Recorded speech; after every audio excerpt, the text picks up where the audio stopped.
Hi everyone, and welcome back to Doodle Therapy, day 2 with our very special guest, letterer and fellow snacks lover, Lauren Hom. Hey Lauren, how's it going? Hey Alice, good to be back. Yeah, it's great to have you. And hey, and welcome to everyone for joining us live in the chat. If you're joining us live, please feel free to introduce yourself in the chat, say hi, maybe share where you're joining us from, and we will get started. So, Lauren, it's great to have you back.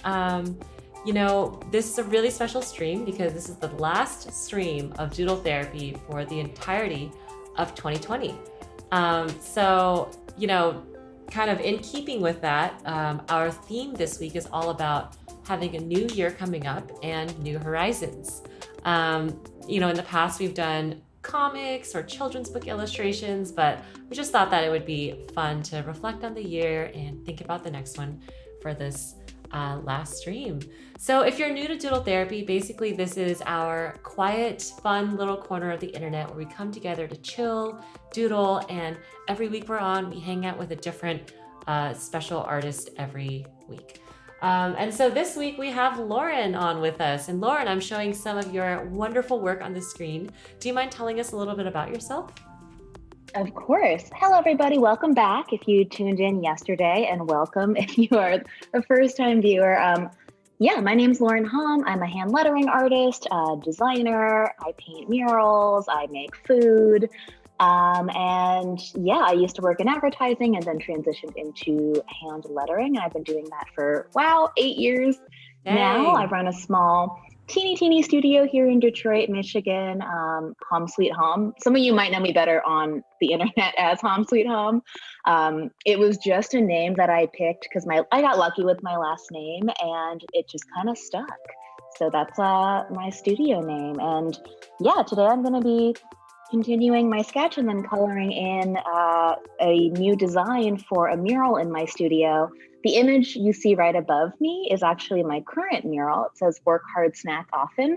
Fun fact, I have it tattooed on my arms as well. I can't twist my arms. I can't do it. I'm not flexible enough. But yeah, those are my second tattoos, I think. And what was I going to say? Yeah, I'm excited to swap it out. I've had this mural here for about a year and a half, and I don't know, I think kind of like what you were saying with the theme of this stream, it's going to be a new year, switch things up. And so I think I'm going to try some darker colors, and I am going to challenge myself to, I think, from a personal comfort level and a creative comfort level, not include any lettering in this new mural that I'm designing. So if you tuned in yesterday, you'll know what I started, but yeah, I'm going to do all kind of abstract, floral, blobby things. Yeah, I love it. I mean, that's really in keeping with our goal this stream was to step outside our comfort zone and try something that is not completely familiar to us. So it's really cool that you're trying to create a piece with no lettering at all. And I, on the other hand, I'm an illustrator, and I will be trying to incorporate lettering into my illustration work, which I don't normally do. I normally just will pop in a font or something. And I also want to say hi to everyone who's joining us live, to Laura, to Samuel in LA, Dark Hours, Tara, hey to Sam. It's great to see everyone. Thanks for joining us for our final Doodle Therapy of 2020. But we will be back in 2021. So, let's get started with the drawing part of things. So, as a recap, do you mind telling us a little bit about, where you left off? What are some things you're thinking about working on next as you look at your canvas? Yeah, absolutely. So this is a photo of my studio space before I even painted the first mural. There's a really light sketch you can see that's still in there, but I just, in Photoshop, quickly changed the color of the wall from the pastel blue it is now to a darker green that I think I'm set on using. And the inspiration for this design, if you are new, are actually these cookies that I've been decorating over the last couple of weeks. I've gotten really into cookie decorating, and I kind of like how icing has a mind of its own, and it's allowed me to kind of loosen up a little bit because there's really no controlling royal icing. Anyways, I am trying to emulate that same looseness here. It can be so hard sometimes, though, with, all of the wonderful digital tools at our disposal to kind of make Yeah. everything perfect and keep nudging things around. And my default is to end up refining to the point where it's no longer that like nice and loose, fluid Same. thing that I wanted in theory. My hand just like makes it perfect. So I'm trying to go against that. Yeah, and I think, as I think we're both actually muralists. I think like as you paint the mural too, there's like this wonderful aspect to painting murals where it's never perfect. There's always something that, you can never get it to be perfect to the digital. So I can imagine that as you transfer it to the wall as well, you'll get some of that looseness and improvisation. I hope so. Yeah. And then on my end, I actually thought I would ask the chat, since this is an interactive drawing show. I wanted to ask, so I, am now incorporating lettering into my piece. And I actually used Lauren's lettering generator, WTFShouldILetter.com, which is actually a phrase generator if you are ever stuck on what to letter. And I picked out this phrase, making art and breaking hearts. So yesterday I worked on 2 sketches that you guys helped me pick out. The first one is this girl gang of characters, and on their outfits and accessories, you read the phrase making art, breaking hearts. And that's a little bit closer to my comfort zone of illustrating characters. And then on the other hand, I also started working on this sketch for just the words, just pure lettering, making art and breaking hearts. And my idea was that I could have it embroidered on the back of a bomber jacket. So I would love to know, what would you like to see me work on this stream, the lettering or the straight up more illustration style? Because I'm having a little bit of trouble, deciding. It's like candy to me. So let me know what you think I should work on. Cool. I think it's looking great. Thanks. Yeah, I think it's going to be fun. I want to make, I want to try making like a piece of apparel this next year. I think that would be really fun. So this was like a nice excuse to explore that. That's good. I think it's so good to explore your, like, wouldn't it be fun if ... interests? And I think I could totally see you making apparel. Yeah, it's kind of related, I think, to the theme of this stream, which is, as we look at 2021, the question I'd posed to both you, Lauren, as well as the chat is, what are some goals that you have for next year? What would excite you about next year, I guess, creatively, if you were to accomplish certain goals? So I think for me, I am really interested in trying new things. I think more than getting really, really, really good at one particular niche.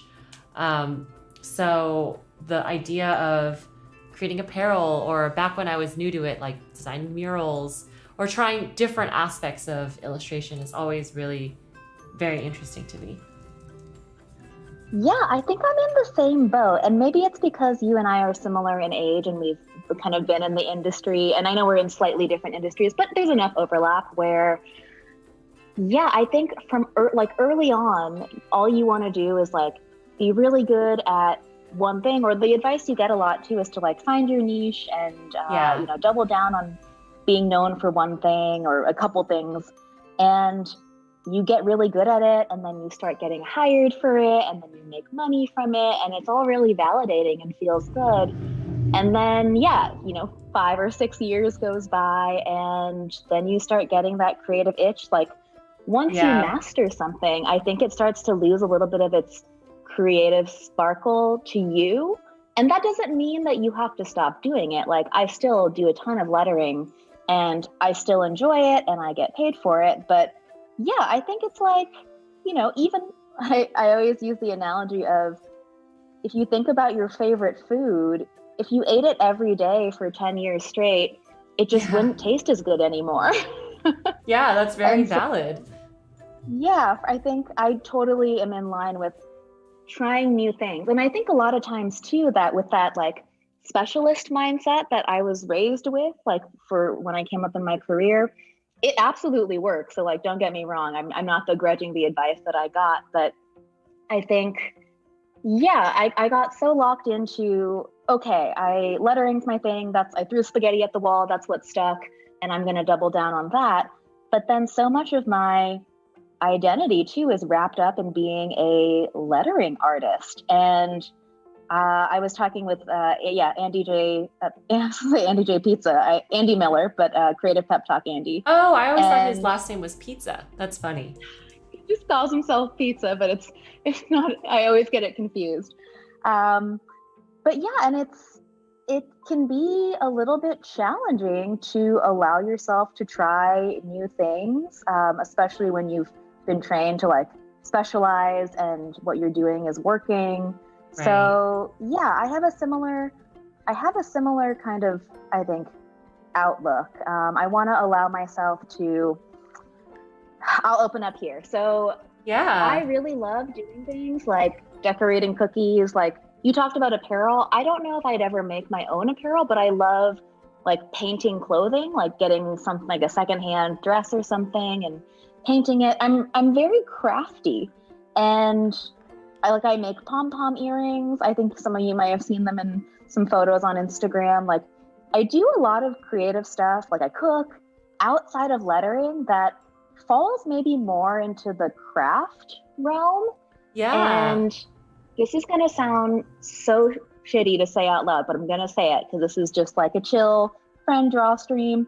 It is. There's something in my brain over my entire career, I think, that sees those interests and those skills as less than because they're lumped into like the craft category rather than the design category. And I don't know if it's like internalized like sexism towards women. Like it's really effed up. But no, I understand. Yeah. Okay. Yeah, like it's weird. And I like these things, and I have had a hard time allowing myself to explore them because of my perception that, oh, I want people to take me seriously in the design industry.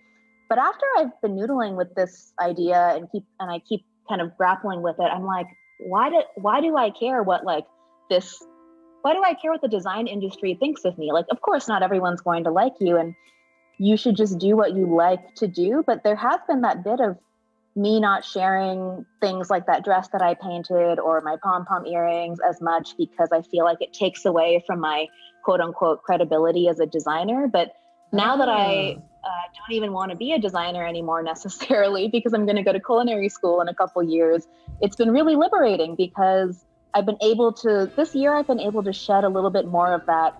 This is what you have to do to be like taken seriously in design, because I don't care as much anymore for the first time. But it's been a really hard, it's been really, I guess, stressful in my head to try to work through all of that. But I feel like I'm coming out on the other side of that. But it gives me comfort that you said you can relate a bit or you understand. Completely. Because it felt really weird when I tried to articulate what I was feeling. This is like a year ago.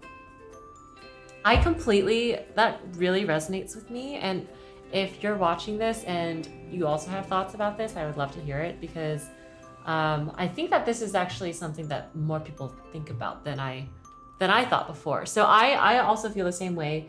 I'm really into crafting. I crafted these earrings actually last week. These are these like Chinese earrings.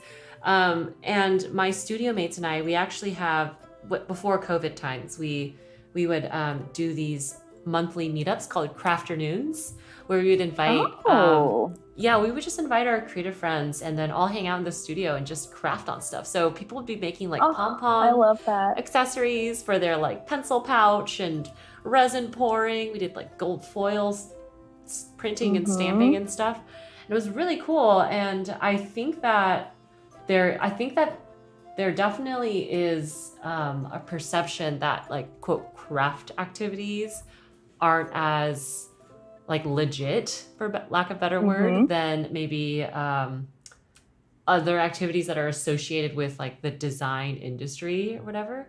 And I do think that there are misogynist underpinnings to that belief. But for me, the deeper and more prevalent like root cause was actually because I think I am really just coming from a lens of capitalism, and like I don't see like crafting as something that, I don't think people see crafting as something you can like monetize as easily as like, I'm trying to think of a similar hobby that designers, like photography or something. Like I feel like a lot of designers I know are very into photography, and then, you know, maybe in the same way that I'm really into like crafting or whatever. But like, I think that something like photography might be seen as more technical, and more monetizable, and therefore more like acceptable. But then if you're like, I'm really into making pom-poms, and like, it's just my like cool activity I do on the side. Totally. The internal narrative that I have, and perhaps some external pushback you might get, is like, why are you doing that? Like, what a strange use of your like, you're not monetizing your time to the max. So that's been my personal analysis on it. And actually, that totally makes sense too. Yeah, and Golden Rose says maybe it's because most of us did crafting as kids, so we see it as something that's juvenile. And I think, yeah, I totally agree. I think also there's that perception about illustration too, because a lot of us drew as kids. And so when we reached like middle school or high school, a lot of us heard the narrative from adults of like, time to get serious, you know, and study STEM or something. Art is for, or like art is very hard. Like don't do the starving artist thing. And I think that a lot of these stories were perhaps true in the past, but they're not true to the extent that they were now. Like these are sort of like outdated models. Yeah, so that is my read on it. Yeah, totally. And it's so weird too. And maybe this is just the way things are, but we never give ourselves the same we never treat ourselves the same way we treat others. I feel like we're a little harder on ourselves. I love following creatives and like bloggers who make kind of fun craft things or DIY home decor. And I love being a consumer of that kind of content. But I have found, over the last maybe year that I've been thinking about this, there's something that holds me back from me doing it, even though I enjoy consuming it and doing it on the side. And maybe you're right. Maybe it totally is tied into capitalism as well. It's not seen as a readily monetizable skill. And the comment too about it being juvenile, like, yeah, and it's so funny too, because the things that we did as kids were awesome. And like, I talk with so many friends who are like, oh, like we had it so good as kids, like no bills to pay. Like, you got home from school and like all you had to do was homework. And then once you finished your homework, your time was yours, which is pretty incredible. Yeah. And so, yeah, I'm sure there's so many layers, tied into that, but yeah, long-winded answer to your question, but my goal is to let myself explore more of that too. So like not just outside of lettering, but making stuff with my hands that aren't necessarily design centric. There will always be a bit of design, I think, in my work because that's my trade, I guess. But just more fun stuff and not letting, letting go of some of those shoulds that I've held on to for a while, to be quote unquote taken seriously as a designer. Trying to ditch some of that. Yeah, for me, one way that I and actually I have a lot of similar goals, I think, to you, in that my like primary goals for 2021 are to be more present with myself. And I think that by being more present with myself, I'll just naturally dive into the things that I find interesting, like crafting, just giving yourself permission to do random things, like make some Chinese knot earrings or whatever. Absolutely. And so the way one activity that I really love doing, and I would actually really invite you, if you're listening to the stream, to just maybe take like 30 seconds and perhaps consider the question I'm about to ask, which is, just sometimes I'll just ask myself, what are 3 things that I'm grateful for right now in this moment, and just list them out. So I actually have this gratitude journal that I just started writing in again. The last time I wrote in it was in January of this year. And every morning it asks you to just list 3 things you're grateful for. And it actually is a really nice way to ground yourself in the present. Because it is. It's free. It's easy to do. It's a great way to start the morning or end the day too. Yeah, totally. I also want to say hi to Ryan for joining us, and Mao. And Jessica says that she's getting Kiki delivery service vibes. That's kind of what I was going for. It's, like a festive sort of holiday vibe. And I was making apple cider earlier today, so it smells nice as Very well. nice. And for anyone who's watching what I just did, so I took a bunch of screenshots from this paint website that I'm going to order supplies from. So this is Claire paint, and I took screenshots of the colors I think I'm going to be using, and I'm just sampling them, and I'm going to paint over my sketch now. And I actually think I might lower the opacity of my sketch. Wait, there it is. That's so cool. So you sketched out basically the basic composition of the piece that you want to make, and now you're going in with the colors and your... Yes. I'm actually going to start with the leaf color first. I realized that I made an error. I think whenever I do more botanical things, I try to start with the leaves and then add the flowers on top. For some reason, that's what works for me. Oh, cool. Okay. I have a question for you, Lauren. When you get a new idea, like let's say you had the new idea to make your first course, like the first time that seed was planted. What is your process like for talking to other people about it? Do you have like a core group of friends, like art friends that you like bounce ideas off of, or do you just let it sit within yourself? Or do you ask your online community? I think it depends on what it is. With courses, I don't chat with friends too much about it, maybe because it feels more businessy than like an art idea or an idea for a project. Not that I don't talk about business with my friends, but I don't know, actually. My partner commented on this a while back about how I think I had like made a decision or something and hadn't told him about it, and it wasn't something that concerned us necessarily, but I feel pretty confident in my decision making when it comes to businessy things, and I don't. But sometimes I worry. What's that phrase? Too many cooks can spoil the soup. I think that I follow, and this has just been my experience of I follow my business gut and what I want to make when it comes to a course or some kind of product, and then I just do it and see what happens, with the mentality that worst case scenario, it doesn't stick and I'll try something new, but I have that thing created for either I can repurpose it or maybe rework it. And that's kind of my process there. With project ideas, I definitely like to kind of bounce them around with my creative group of friends. I'd say that my closest girlfriends are the same people that I talk about ideas with. We have a little group text going that we just kind of pop stuff into. Yeah. The group text is awesome. Yes. Group text is the best. I was reflecting on just the last 6 years of freelancing today. And, sometimes I get asked questions like, what advice do you have for someone who wants to get into freelancing for the first time? And I was genuinely just trying to think today, like, what are some things that I think really helped me? And I think one of the most valuable things that you can do for yourself is create a small community of friends or peers, but a small little group. It could be as simple as a group text, Slack group, whatever, studio mates. And it's actually really, really wonderful to have that community around you, and you feel very supported.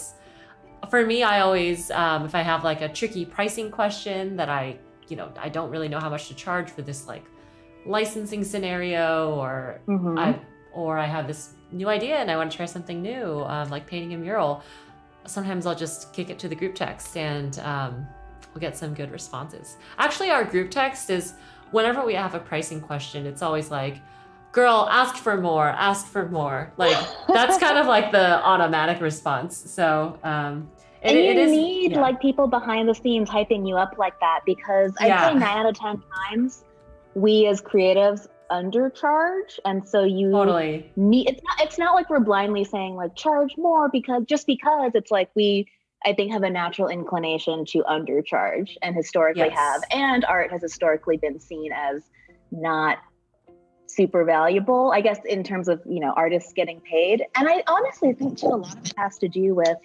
uh, with design. If you've never commissioned art before, and you're not, if it's not a big client that has worked with artists before, they might not have any idea what something costs. And it's not like we have a menu board on our websites of, what things cost, because it's so specific to each project. You can't really put, you could maybe, depending on the kind of work you do, put a range for like a select number of services that you offer. But even then, the range could be like $20,000 in between, because it could be a big thing or a little thing.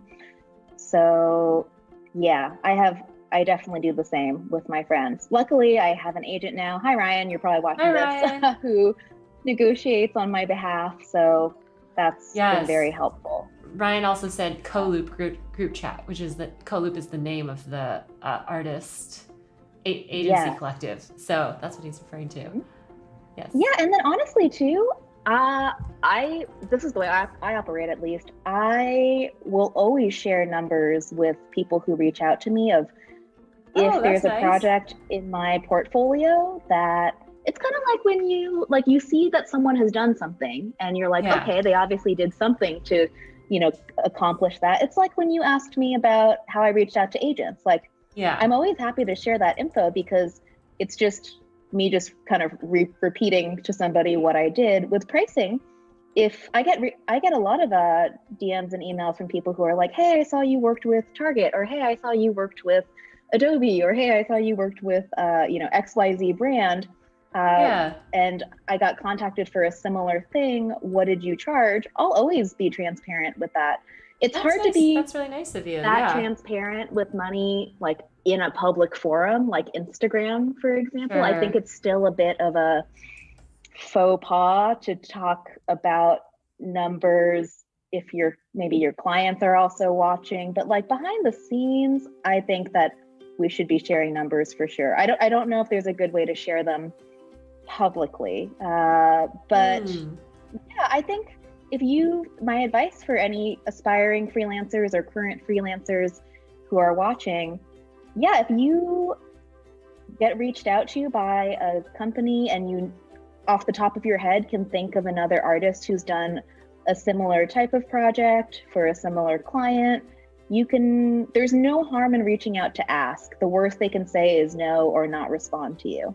I think that, because honestly, the most helpful thing, you could read every pricing guidebook, you could read every single pricing blog post, still super helpful, but you really don't learn how to price until you just do it and get experience. And the most objective help, or the most objectively helpful thing to price your work, is just knowing cold hard numbers from what someone else has charged. So then at least you have a jumping off point.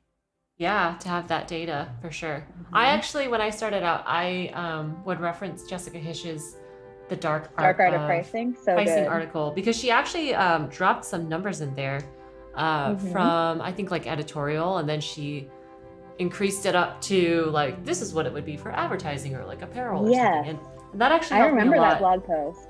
Yeah, totally. That helped me a lot. I think that was probably even more helpful than knowing specific numbers around past projects, is just like understanding someone else's model of how they charge. And it gave me more confidence to especially for those bigger ad jobs, because you're taking into consideration like different kinds of usage. I think for sure knowing the framework behind that is helpful. Something like editorial, on the other hand, I don't know if I'm going to lump editorial, lettering, and illustration in, because it's like cover, full page, spread, half page, spot. For those things, those rates, from what I've experienced, seem to be more standardized. because the usage is usually the same unless they're going to be doing some kind of special edition or different campaign with it. But yeah, I think that I remember reading that blog post in college and being like, wow, this is like radical transparency. This is so helpful. Yeah. I'm sure she's probably gotten millions of views from that. Who knows?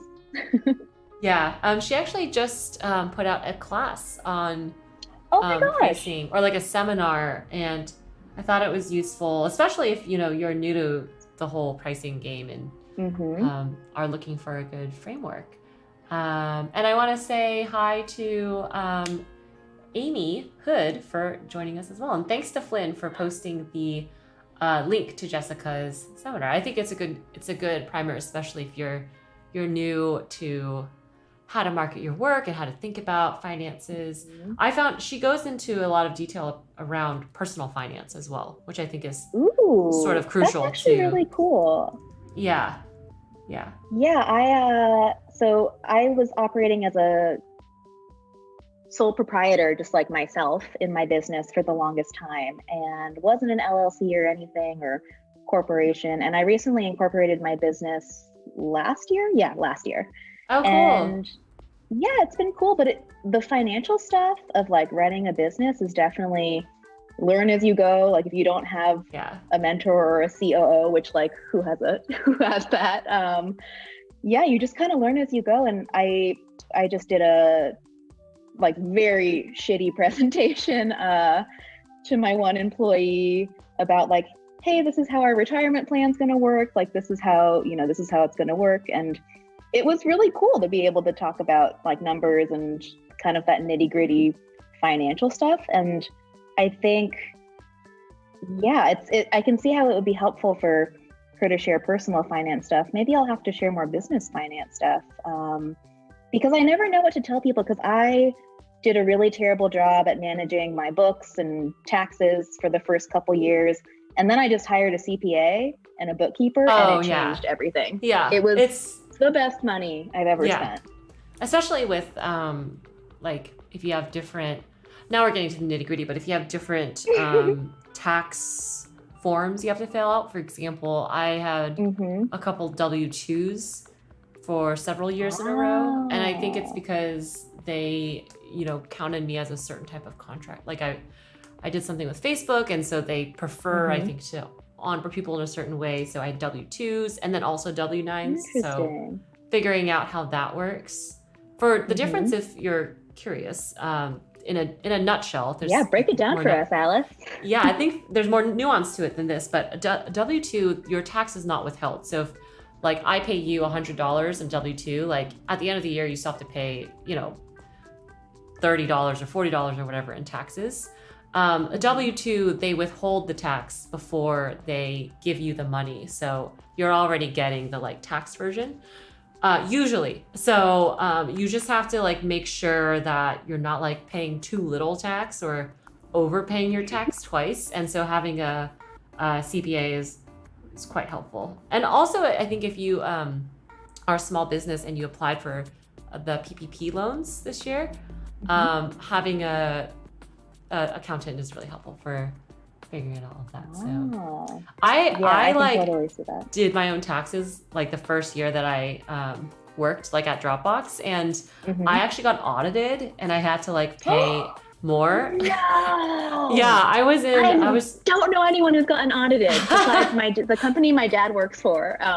Got audited like, I don't know, 10 years ago. And I remember him being very stressed out. But I've never heard of anyone being audited that I know. Like who's a peer. I was in Italy at the time taking Luis Fili's typography class. So I was like, la la la, like living my life. And then my dad called me and was like, we're getting a lot of letters from like the IRS. Like, what's going on? And I was like, oh no. Yeah, so oh my gosh. I learned my lesson. Best to just hire a CPA and have them do it properly. I did it with TurboTax, and I think I got some things wrong. So, I see. Well, yeah, that's like if you're W-2, that's why for the most part, like you might get like a reimbursement because the taxes have been taken out already from your wages. But yeah, as a freelancer, if you're just W-9 and you receive a 1099 form at the end of the year, or a bunch of 1099 forms from all your clients, then you have to, basically you're in charge of reporting that income to the government, and then you pay taxes on that quarterly, ideally. I think the Yes, first couple ideally. years I totally did not pay quarterly and just took the penalty, which is an option. It's not the end of the world, but they charge you interest. That's all. Yeah, I don't think it's that bad from what my CPA told me.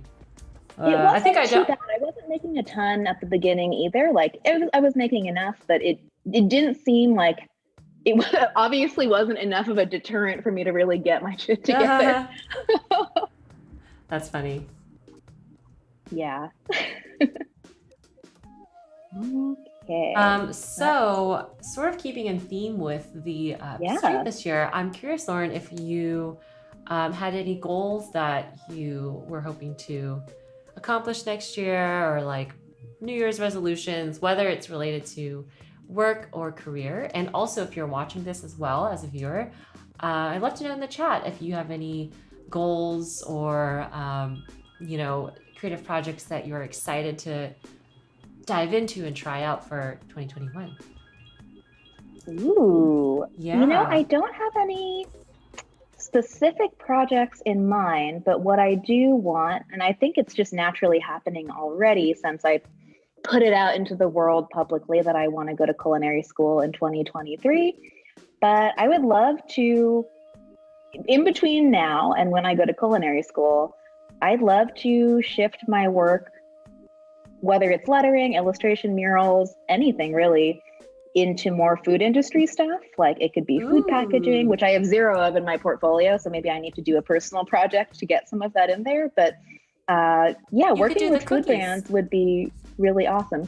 Maybe the cookies, who knows? Maybe there are brands out there who want cookie content. Yeah, that would be so cool. Yeah, I was talking with the other members of the Co-Loop roster, I think last week, and we were talking about goals too, and I was talking about how I don't have any, I guess, specific ones, but it would be cool. And I think the optimist or idealist in me is like, or what's the right word? I think it would be cool to be able to get paid to just do stuff that I like to do. And I know that seems like so simple, like overly simplistic, but no, it's a dream. The more I think about it, I think that, like what we were talking about earlier, I think I'm believing more and more now that it's possible if I want it to be. And so that's actually been really helpful in me doing things like decorating cookies and sharing my painted dress and more of that kind of fun, crafty stuff that isn't necessarily design, because I like designing, don't get me wrong, but maybe after 8 years of staring at an iPad and computer screen and doing like commercial client work, I think I'm just looking for a little bit of a change, and maybe I'll do commercial client work in a different way. But I really I've been craving lately working with my hands more. And I think that this month off from client work is hopefully the kickstart of that. Just letting myself make what I want to make. It seems so simple to just be like, make the kind of work you feel like making, but it's not always as easy as that, because there's a lot of, I think artists and designers put a lot of thought behind what they do, and your why needs to be aligned before you really can truly sink your teeth into something. At least for me, that's the case. Yeah, that makes a lot of sense. Clarity. Yeah, I totally feel that. It's a simple enough idea to just be like, yeah, just do what you want. But I also agree that I tend to like to think a lot about like what I'm doing, and a lot of these things have some coordination behind it, so that makes a lot of sense. Yeah, I think that there's a time to be strategic, and there's a time to experiment, and there can totally be overlap. But yes, I think over the last year, I found myself getting a little bit like stifled sometimes by the thinking about like, oh, this should be strategic, or I should have a reason behind what I'm doing before I do it. And then it stops me from making something all together. Like actually, before I even started this last round of cookies that I'm decorating, here, I'll hold one up to the camera if people can see. I don't know how good my webcam Love is. it. There it is. Oops. Yeah. It's a cookie. You Love can eat it. And I made all these cookies and I mixed my icing, and then I was like, okay, time to decorate. And then I was like, wait, I don't have a concept for what I'm decorating. Like, what is my theme? Like, what am I trying to say with these cookies? And I think that we were talking briefly before the stream even started, like with Instagram now being so prevalent and designers really thinking about Instagram like a pocket version of a portfolio, basically a portfolio. Yeah. You feel like everything you make that like you might potentially share needs to be portfolio worthy, which is totally not true. But I definitely got caught up in that with these cookies just this week. So know that no one is immune to it, and it's totally natural. It's a part of the process. Yeah, I used to also feel like really scared of sharing things to social media. And so my solution was just to not share to social media, but I don't think that was the greatest solution, because it was more of me running away from the fear as opposed to diving into it. Rather than intentionally. Yeah. And I think it has a lot to do with the fear of, you want your portfolio to be perfect, but it's hard to update your, Instagram portfolio unless you re-upload the new thing, which you can do. But I think sometimes it feels like, this is like, going up now. So it's like, I got to make sure it's good. But I actually, I did listen to a podcast that you were doing earlier this year, and you said something like, you used to see social media as like pulling a slot machine or something every day. Mm-hmm. A lottery. Yeah, like a lottery. And, sometimes you get the jackpot, and then sometimes you just get like whatever, like the normal lottery prize. But it doesn't really matter, because it's just a lottery that you can pull every day, and people don't. Also, the important thing to remember with social media is that not your entire audience won't see your post, most likely, from one day to the next. Like, things are so ephemeral. So it's okay to like only 10% of your audience even sees your post usually. Yeah. So I mean, I think that helped me reframe my mindset a little bit. I'm glad. Yeah. So thanks for sharing that. You're welcome. And I maybe needed that reminder myself.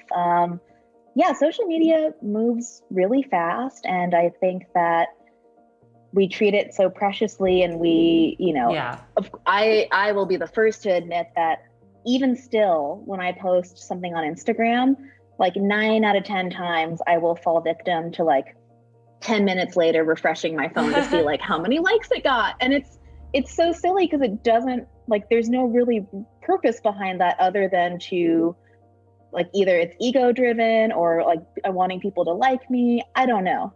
They're seeking validation from those arbitrary numbers. But what I was going to say too is, just because a post performs well doesn't necessarily mean it's good or your best work, or it's going to be the post that like has the most return on investment. Like, you could have a post get a lot of likes, and you could have a post that got almost no likes or fewer likes, I guess. But maybe that post with fewer likes, an art director happened to see it and they really liked it. And that could have been the post that got you a new job. Whereas the, let's say the really popular one, maybe it got you some new followers, but didn't necessarily lead to new work. Like, I think you mentioned breadcrumbing earlier in our chat, but I know it was in a different context. Yeah, which I'm happy to talk about.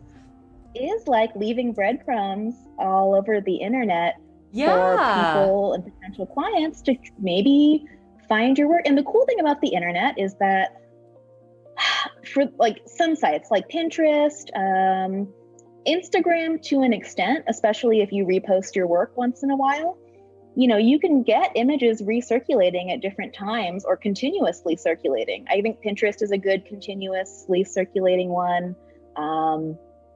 But yeah, you really never know when someone's going to stumble across your work. I I've had pieces in my portfolio, like personal projects that have sat there and not necessarily led to any work. And I'm like, okay, well, I'll just put it in my portfolio.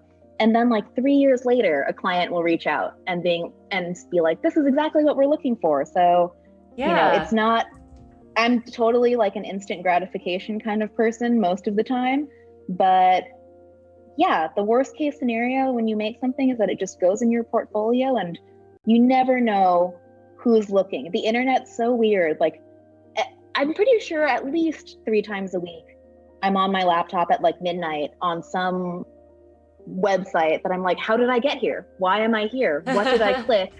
Like, what link in the description of a YouTube video did I click and then click something else? I totally so you really agree. never know. Yeah, I truly believe there is some serendipitous magic to putting your work out there on the internet. Like it's been like the defining crux of how I've gotten a career, because yesterday you mentioned that you don't really do like promos and stuff, and I'm pretty much the same way. Like, other than it's just because I'm a coward. I don't want to hear no. I've sent out 2 rounds of postcards for editorial like years ago, and they got me like a couple things. But other than that, I'm a like long game kind of person where I'm just about like, let me just put it out there on the internet, and there's some serendipitous magic. I don't quite understand how it works, but things just come back around. And people will be like, oh, I saw this thing you posted, and now the time is right for this project that you're looking for. Yes. Exactly. Or it's, it's something too that like, maybe someone sees a piece and they really like it, but they don't look at the caption or they don't know it's yours, like a friend shares it. And they keep when your work continuously at random times pops up in someone's life, like at some point they'll connect the dots and be like, oh, that was you? Like, that's so cool. I want to hire you now. So you really never know. Like in marketing, the statistic that I've heard is like, people need to see something like 20 times to make a purchase, which is so wild. But you need like 20 different touch points, basically, of like, maybe you see an ad, maybe you see a friend share it, maybe you see, someone that you follow, like using a product or something. Maybe you hear, but you just have to have all these little touch points. Actually, this soda that I'm drinking, Olipop, it's like a healthy soda. It's like a sparkling tonic. I got a sponsored Instagram ad for it, and I immediately hid it because I was like, oh, it's so cute. Like, of course they're targeting me. I'm like the perfect target audience for this. And I want to make my own decision. So I hid the ad, and then I saw Adam JK post about it and saying that he liked it. And then I saw another person that I knew post about it. And then the corner store in our neighborhood started stocking it, a couple of them. And so I tried one and I was like, oh, this is really good. And then I ended up buying a case. So there's my purchase customer journey to give anyone some insight into, you likely need multiple touch points with your ideal client or someone who's going to buy your products to actually get them to make that purchase. So don't get discouraged. Also, Lauren, I just had an idea unrelated to what we were talking about. Wouldn't it be cool to make, so I just finished lettering. I did not finish kerning or anything. The phrase, making art, breaking hearts. Would this be sick as a neon sign, like in my studio? Be so cute. That'd be funny. Yeah, like imagine if a client came over and it said making art, breaking hearts. That'd be so funny. Yes. That'd be so good. Yeah, and for anyone who's not familiar with the phrase generator that Alice was talking about earlier, that WTF should I letter phrase generator, I created just for fun to give kind of like people who, again, trying to break down that barrier between wanting to make something and actually making something. For lettering artists in particular, after teaching workshops for so long, I realized that what to letter was a big deterrent in people getting started.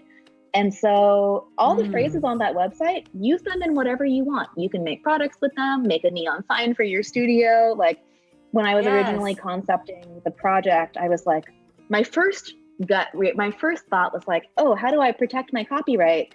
And then I thought about it and weighed out the pros and cons. And I was like, I don't want to be bothered by trying to maintain like ownership over this internet project I'm putting out in terms of the phrases. Like, I know how visual art copyright works, but the written short phrase seemed a little bit like a gray area to me, and I didn't want to deal with it. And so I figured it would be my contribution to the creative community if they wanted to do anything with it. So don't be shy about that. You don't have to.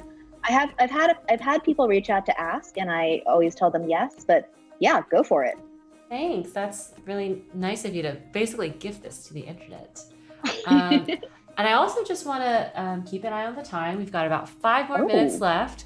So I do want to take this time to say thanks to everyone for joining us on this Doodle Therapy journey. I wasn't expecting to be working on a show like this, pre-COVID, and then it actually just came together after the quarantine started. And the way that this show started actually is I was originally supposed to come onto Adobe Live to do an illustration stream, but obviously, then COVID happened and that got canceled. So my boyfriend Jeffrey actually has been like a huge supporter of this show and encouraged me to pitch it to Adobe and was like, I'll help you do it. I'll help you like figure out the audio and the video and computer stuff. So thanks, Jeffrey, for that. And also thanks to everyone. Yeah, and thanks to everyone for joining us on this journey. Once again, I was not expecting to have such a lovely experience this year with hosting this show. It's been really fun to get to know everyone, all of the regulars and the regular viewers and the guests that we've had on. So thanks. And we will actually be back next year. I believe our next dates are January 13th to 14th, Monday, Tuesday. But we are back on at a different time, at 8 to 9 a.m. Pacific time. So I know that that's a little different from, we've been on at around 2:30 Pacific time in the past. So let me know in the chat if, that works for you, because I just want to make sure that like the different time zones, just get a sense of that. And of course, if you can't watch it live, it's always available as a can be a breakfast show.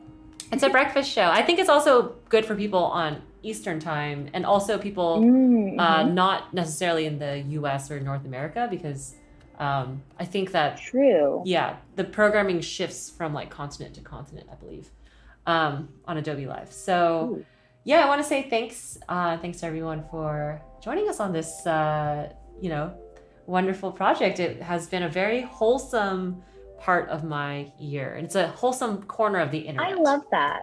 It's good to sometimes we've gotten into the habit of before bed watching like meme compilations on YouTube. And my favorite ones, because memes are so like out there and they're supposed to shock you and make you laugh. I love the wholesome meme content. That's actually my favorite bedtime meme content of like hamsters and seals. And if you ever want something calming, if you're ever stressed out, just look up seal videos. They're so cute and they're so blubbery. Like they're like little loaves of bread or little loaves of blubber. They're so cute. There's something really calming about that. I don't know what it is. Cute animals. And also to Dark Horses, I did see your comment earlier about incorporating character of the wheelchair, and I had been thinking about that actually, so thank you for the suggestion. I will.